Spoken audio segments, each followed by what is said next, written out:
What is up, everybody? It is Joel here, and I want to talk to you guys about a little game from Maximum Games called Dead Alliance. Now, I believe Dead Alliance is coming out on the 29th or 30th, somewhere in that ballpark.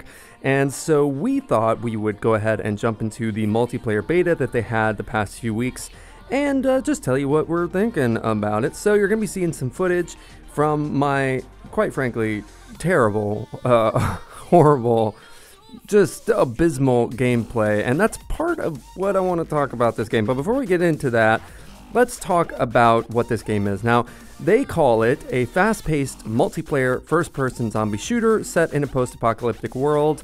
I call all of that pretty forgettable. What is interesting about this game, however, is that it's one of the few sort of games like this where you get to actually use the zombies themselves as tactical signposts or whatever you want to call it.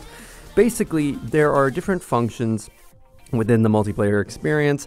I can't speak to the single player experience because all that the beta had available when I did it was multiplayer, but in the multiplayer experience, you can basically use zombies by throwing different sorts of tools that you have in their general direction. Some of them kind of enrage the zombies, some of them force them to hunt the opposing team. They do different things depending on what you're tagging the zombies with or throwing in their general direction, if it's like a projectile, like a grenade or something like that. So that sounds on the surface like a really cool, interesting kind of mechanic, right? You know, now not only are you hunting other players in this post-apocalyptic wasteland, you are using zombies to hunt other players. What could be better, right? Unfortunately, my experience with this particular function was that it was nearly entirely forgettable because it was so pointless.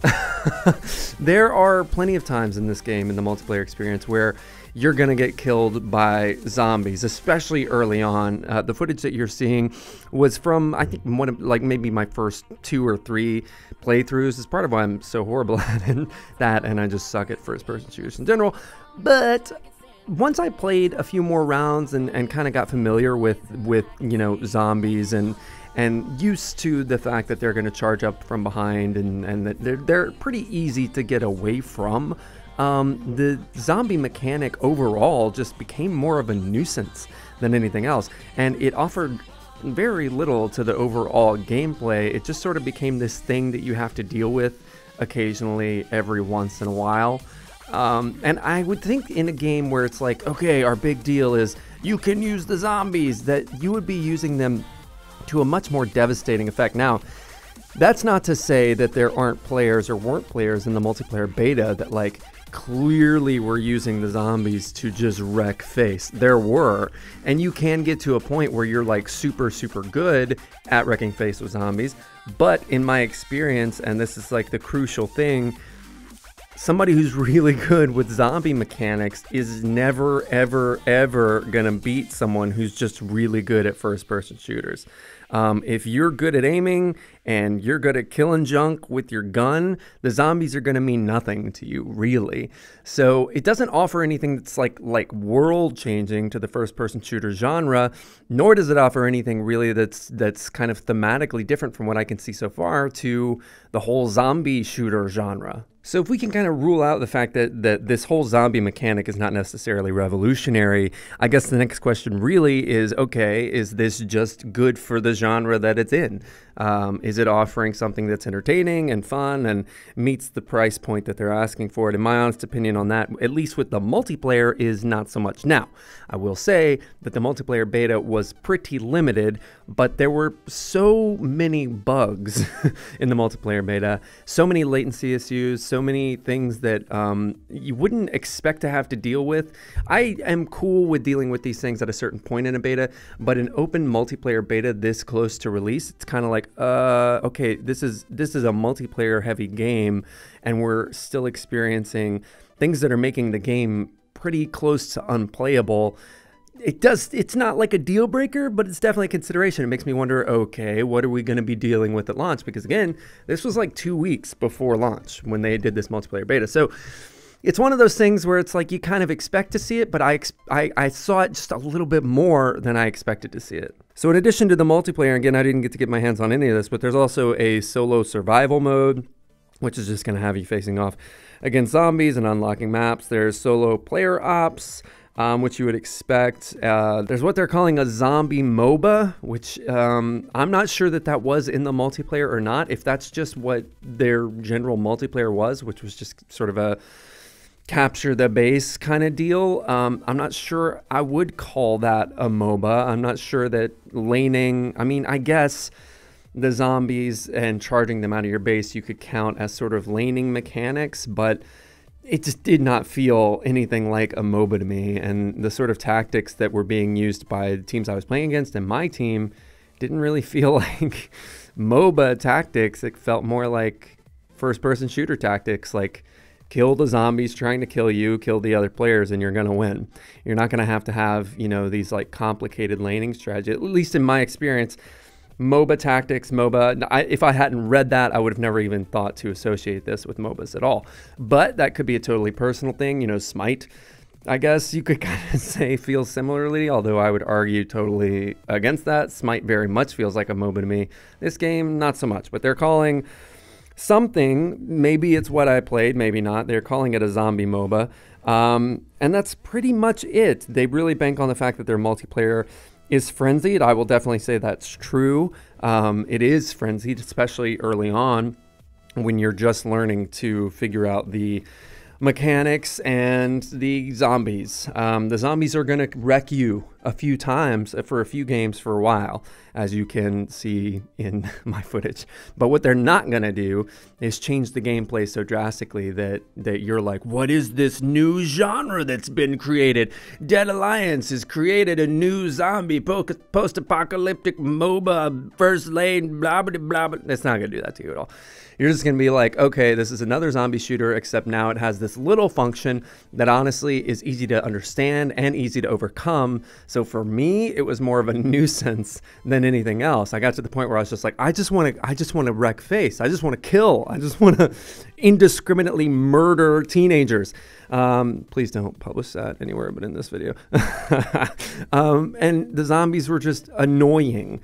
And that's not what you want from zombies, is it? If you're going to put zombies in a game, you want those things to be menacing.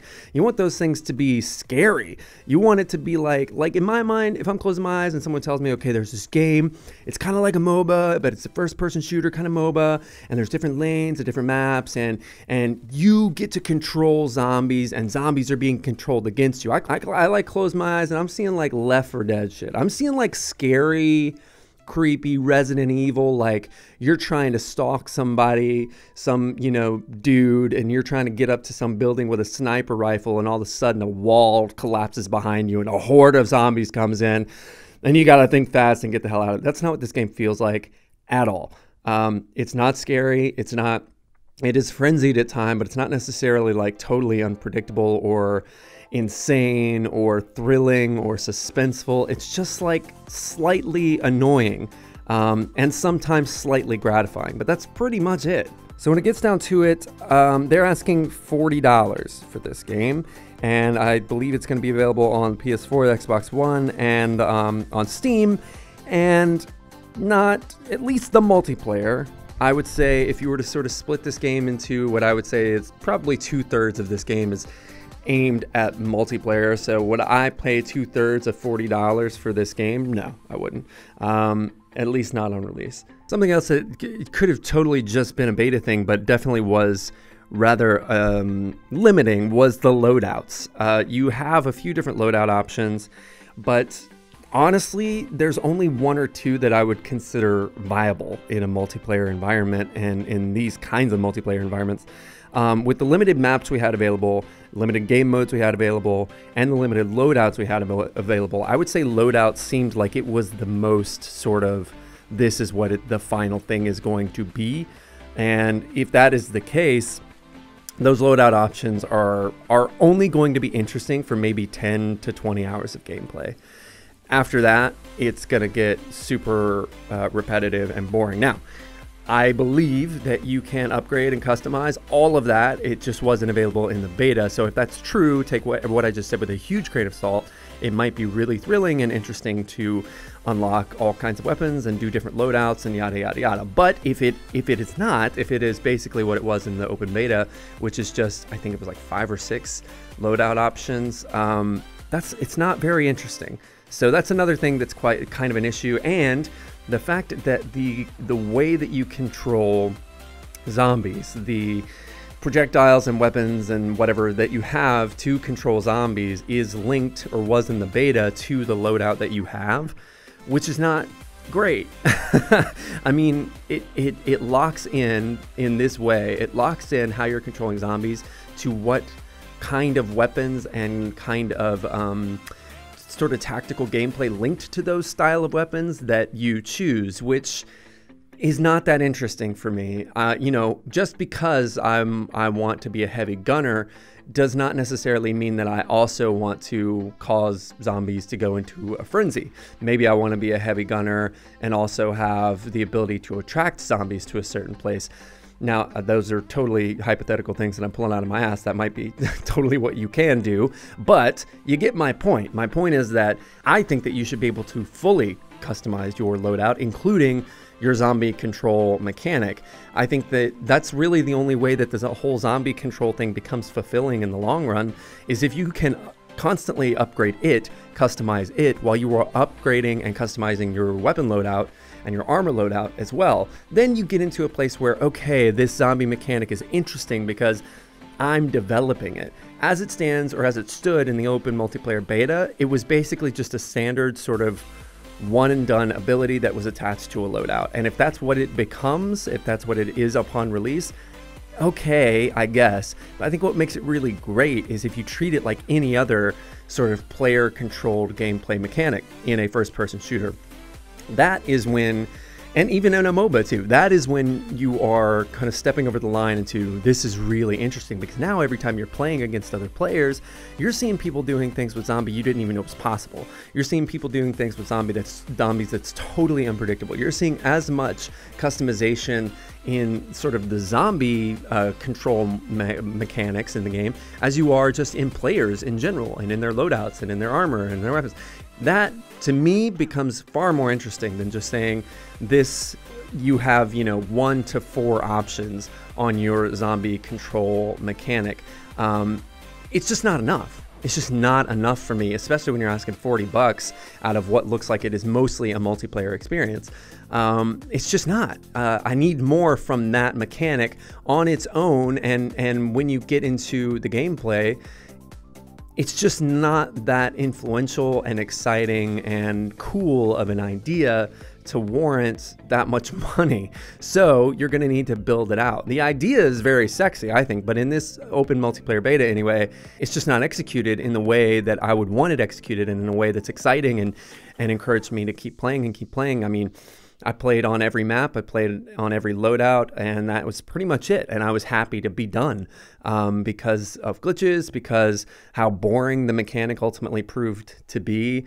And so that's the ultimate takeaway with Dead Alliance, is that at least in the open multiplayer beta, I was failing to see what was worth $40. I was failing to see what made this game really ultimately different, and not just sort of different beyond just a surface mechanic that sounds cool on paper but doesn't actually alter gameplay in a substantial, interesting, fun way. Now, could totally be wrong about that. This game comes out in a couple weeks, and when it does, you know, I might be eating crow on all of this, but from my vantage point, and from the vantage point of people I talked to while I was playing and after playing, it's just not anything but your run-of-the-mill zombie multiplayer experience with this one little mechanic thrown in that doesn't change stuff. So what do you guys think? Did you guys play the beta? Are you excited about this game? Am I 100% wrong about this? Let me know in the comments below. I've been Joel from Attack Gaming, and I will see you next time.